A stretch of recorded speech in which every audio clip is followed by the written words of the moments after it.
Continuando nosso ano bíblico hoje, Atos capítulo 16 ao capítulo 18. Paulo leva consigo a Timóteo. Chegou também a Derbe e a Listra. Havia ali um discípulo chamado Timóteo, filho de uma judia crente, mas de pai grego. Dele davam bom testemunho os irmãos em Listra e Icônio. Quis Paulo que ele fosse em sua companhia, e por isso circuncidou-o por causa dos judeus daqueles lugares, pois todos sabiam que seu pai era grego. Ao passar pelas cidades, entregavam aos irmãos, para que as observassem, as decisões tomadas pelos apóstolos e presbíteros de Jerusalém. Assim, as igrejas eram fortalecidas na fé e de dia a dia aumentavam em número. A visão em Troade e percorrendo a região frígio-gálata, tendo sido impedido pelo Espírito Santo de pregar a palavra na Ásia, defrontando Mísia, tentavam ir para Bitínia, mas o Espírito de Jesus não o permitiu. E tendo contornado Mísia, desceram a Troade. À noite, sobreveio a Paulo uma visão na qual um varão macedônio estava em pé e lhe rogava, dizendo: "Passa a Macedônia e ajuda-nos." Assim que teve a visão, imediatamente procuramos partir para aquele destino, concluindo que Deus nos havia chamado para lhes anunciar o Evangelho. Paulo em Filipos, Lídia convertida. Tendo, pois, navegado de Troade, seguimos em direitura a Samotrácia, no dia seguinte a Neápolis e dali a Filipos, cidade da Macedônia, primeira do distrito e colônia. Nesta cidade permanecemos alguns dias. No sábado saímos da cidade para junto do rio, onde nos pareceu haver um lugar de oração, e assentando-nos, falamos às mulheres que para ali tinham concorrido. Certa mulher chamada Lídia, da cidade de Tiatira, vendedora de púrpura, temente a Deus, nos escutava. O Senhor lhe abriu o coração para entender as coisas que Paulo dizia. Depois de ser batizada, ela e toda a sua casa nos rogou, dizendo: "Se julgais que eu sou fiel ao Senhor, entrai em minha casa e aí ficai." E nos constrangeu a isso. Aconteceu que, indo nós para o lugar de oração, nos saiu ao encontro uma jovem possessa de espírito adivinhador, a qual, adivinhando, dava grande lucro aos seus senhores. Seguindo a Paulo e a nós, clamava dizendo: "Estes homens são servos do Deus Altíssimo e vos anunciam o caminho da salvação." Isto se repetia por muitos dias. Então Paulo, já indignado, voltando-se, disse ao Espírito: "Em nome de Jesus Cristo eu te mando, retira-te dela." E ele na mesma hora saiu. Vendo os seus senhores que se lhes desfizera a esperança do lucro, agarrando em Paulo e Silas, os arrastaram para a praça à presença das autoridades.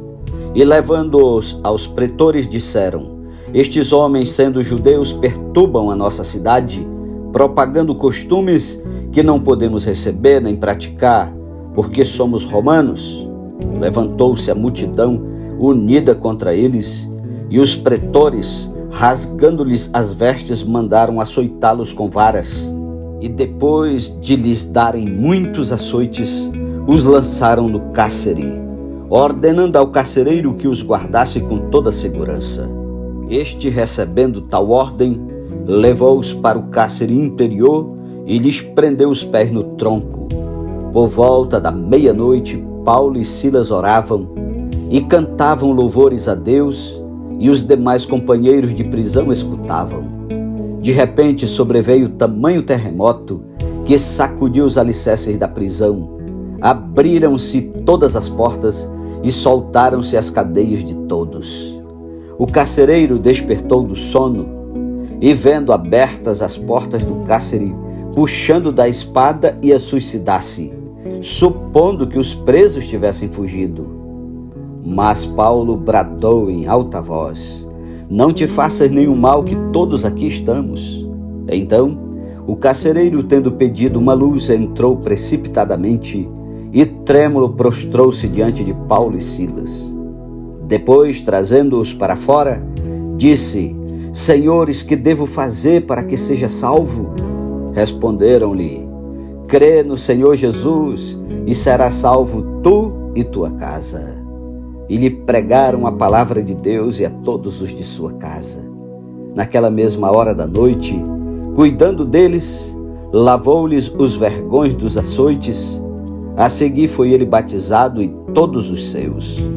Então, levando-os para sua própria casa, lhes pôs a mesa, e com todos os seus manifestava grande alegria por terem crido em Deus. Paulo e Silas livres da prisão. Quando amanheceu, os pretores enviaram oficiais de justiça com a seguinte ordem: Põe aqueles homens em liberdade. Então o carcereiro comunicou a Paulo estas palavras. Os pretores ordenaram que fossem expostos em liberdade. Agora, pois, saí e ide em paz. Paulo, porém, lhes replicou: Sem ter havido processo formal contra nós, nos açoitaram publicamente e nos recolheram ao cárcere, sendo nós cidadãos romanos. Querem agora as ocultas lançar-nos fora? Não será assim. Pelo contrário, venham eles e pessoalmente nos ponham em liberdade. Os oficiais de justiça comunicaram isso aos pretores, e estes ficaram possuídos de temor quando souberam que se tratava de cidadãos romanos. Então foram ter com eles e lhes pediram desculpas, e relaxando-lhes a prisão, rogaram que se retirassem da cidade. Tendo-se retirado do cárcere, dirigiram-se para a casa de Lídia, e vendo os irmãos os confortaram, então partiram. Capítulo 17. Paulo e Silas em Tessalônica. Tendo passado por Anfípolis e Apolônia, chegaram a Tessalônica, onde havia uma sinagoga de judeus. Paulo, segundo seu costume, foi procurá-los e por 3 sábados arrazoou com eles acerca das Escrituras, expondo e demonstrando ter sido necessário que o Cristo padecesse e ressurgisse dentre os mortos.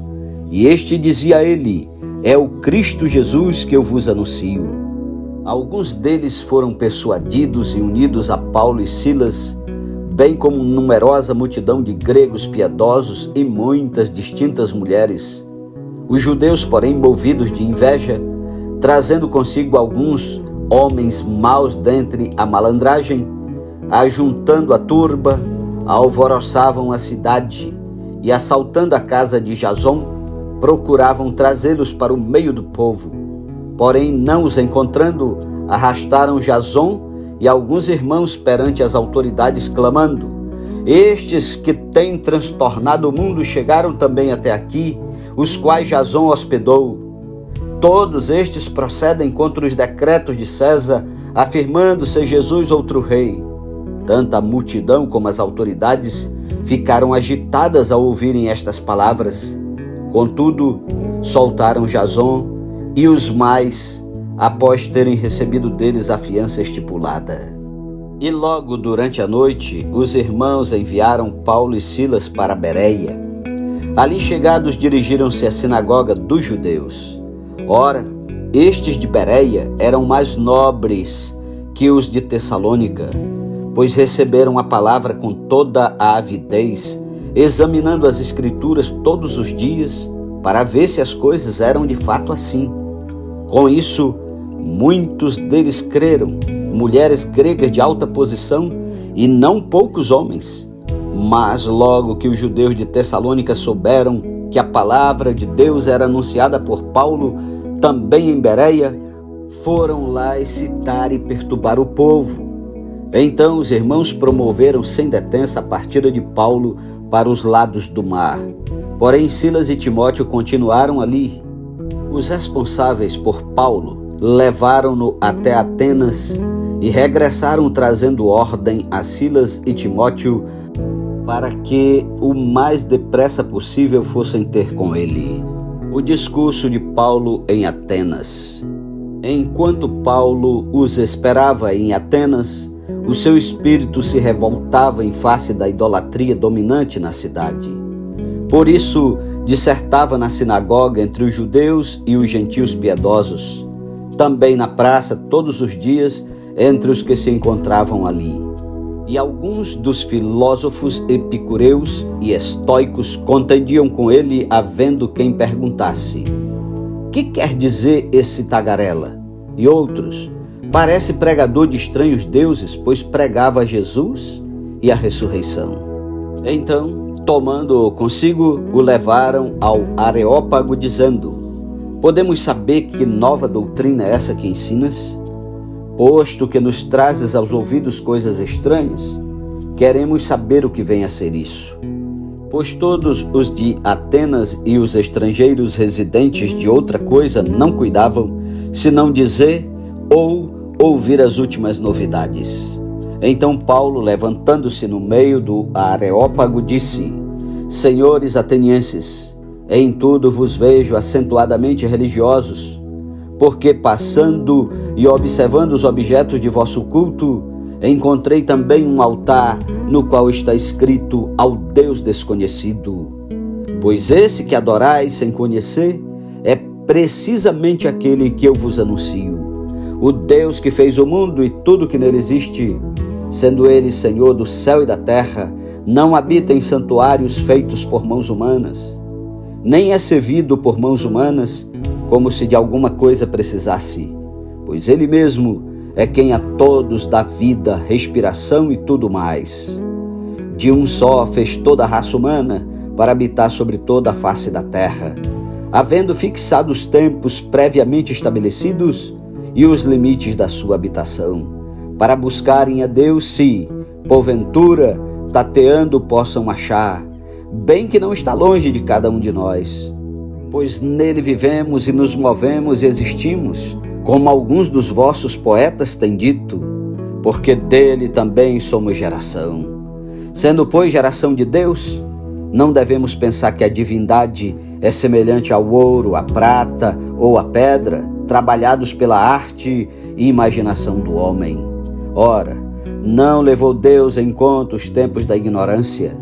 Agora, porém, notifica aos homens que todos, em toda parte, se arrependam, porquanto estabeleceu um dia em que há de julgar o mundo com justiça, por meio de um varão que destinou e acreditou diante de todos, ressuscitando-o dentre os mortos.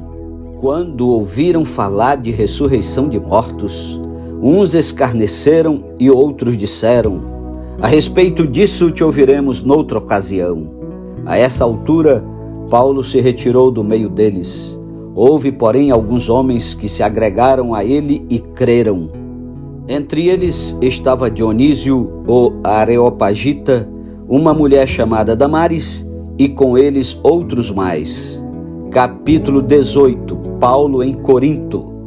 Depois disto, deixando Paulo Atenas, partiu para Corinto. Lá encontrou certo judeu chamado Áquila, natural do Ponto, recentemente chegado da Itália, com Priscila sua mulher, em vista de ter Cláudio decretado que todos os judeus se retirassem de Roma. Paulo aproximou-se deles e, posto que eram do mesmo ofício, passou a morar com eles e ali trabalhava, pois a profissão deles era fazer tendas. E todos os sábados discorria na sinagoga, persuadindo tanto judeus como gregos. Paulo anuncia Jesus. Quando Silas e Timóteo desceram da Macedônia, Paulo se entregou totalmente à palavra, testemunhando aos judeus que o Cristo é Jesus. Opondo-se eles e blasfemando, sacudiu Paulo as vestes e disse-lhes: sobre a vossa cabeça o vosso sangue, eu dele estou limpo e desde agora vou para os gentios. Saindo dali, entrou na casa de um homem chamado Tício Justo, que era temente a Deus. A casa era contígua à sinagoga. Mas Crispo, o principal da sinagoga, creu no Senhor com toda a sua casa. Também muitos dos coríntios, ouvindo, criam e eram batizados. Teve Paulo durante a noite uma visão em que o Senhor lhe disse: não temas, pelo contrário, fala e não te cales, porquanto eu estou contigo e ninguém ousará fazer-te mal, pois tenho muito povo nesta cidade. E ali permaneceu 1 ano e 6 meses, e ensinando entre eles a palavra de Deus. Paulo perante Gálio. Quando, porém, Gálio era procônsul da Acaia, levantaram-se os judeus concordemente contra Paulo e o levaram ao tribunal, dizendo: Este persuade os homens a adorar a Deus por modo contrário à lei. Ia Paulo falar, quando Gálio declarou aos judeus: Se fosse com efeito alguma injustiça ou crime da maior gravidade, ó judeus, de razão seria atender-vos. Mas se é questão de palavra, de nomes e da vossa lei, tratai disso vós mesmos. Eu não quero ser juiz dessas coisas. E os expulsou do tribunal. Então todos agarraram Sóstenes, o principal da sinagoga, e o espancavam diante do tribunal. Gálio, todavia, não se incomodava com estas coisas. Mas Paulo, havendo permanecido ali ainda muitos dias, por fim despedindo-se dos irmãos, navegou para a Síria, levando em sua companhia Priscila e Áquila. Depois de ter raspado a cabeça em Cencreia, porque tomara voto, chegados a Éfeso, deixou-os ali. Ele, porém, entrando na sinagoga, pregava aos judeus. Rogando-lhe eles que permanecesse ali mais algum tempo, não acedeu. Mas, despedindo-se, disse: Se Deus quiser, voltarei para vós outros. E embarcando, partiu de Éfeso. Chegando a Cesareia, desembarcou, subindo a Jerusalém, e tendo saudado a igreja, desceu para Antioquia. Havendo passado ali algum tempo, saiu, atravessando sucessivamente a região da Galácia e Frígia, confirmando todos os discípulos. A terceira viagem missionária de Paulo, Apolo em Éfeso. Nesse meio tempo, chegou a Éfeso um judeu natural de Alexandria, chamado Apolo, homem eloquente e poderoso nas Escrituras. Era ele instruído no caminho do Senhor, e sendo fervoroso de espírito, falava e ensinava com precisão a respeito de Jesus, conhecendo apenas o batismo de João. Ele, pois, começou a falar ousadamente na sinagoga. Ouvindo-o, porém, Priscila e Áquila tomaram-no consigo e com mais exatidão lhe expuseram o caminho de Deus. Querendo ele percorrer a Acaia, animaram-no os irmãos e escreveram aos discípulos para o receberem. Tendo chegado, auxiliou muito aqueles que mediante a graça haviam crido, porque com grande poder convencia publicamente os judeus, provando por meio das Escrituras que o Cristo é Jesus. Amém. Louvado seja Deus pela sua santa palavra. Um ótimo dia para você e até amanhã em nome de Jesus. Amém.